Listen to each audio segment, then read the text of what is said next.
everyone. Today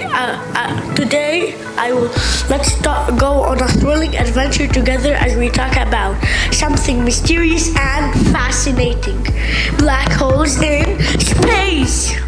Imagine if you could travel to a place where everything gets sucked in, even light. That's what a black hole is.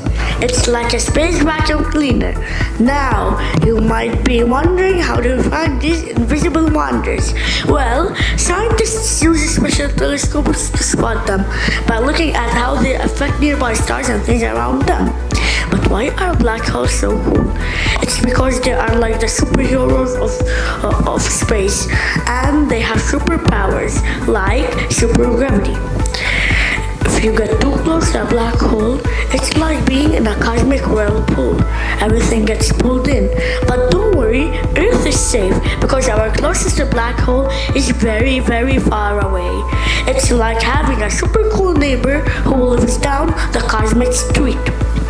Scientists also believe that black holes might be portals to other parts of the universe, like secret doorways in space. In conclusion, black holes are like the mysterious heroes of the cosmos, and even though they are far away, they are a super exciting part of our universe. So next time you look up at the night sky, remember that there are these incredible invisible whirlpools out there. And who knows what mysterious they hold. Thank you for joining me on this cosmic adventure.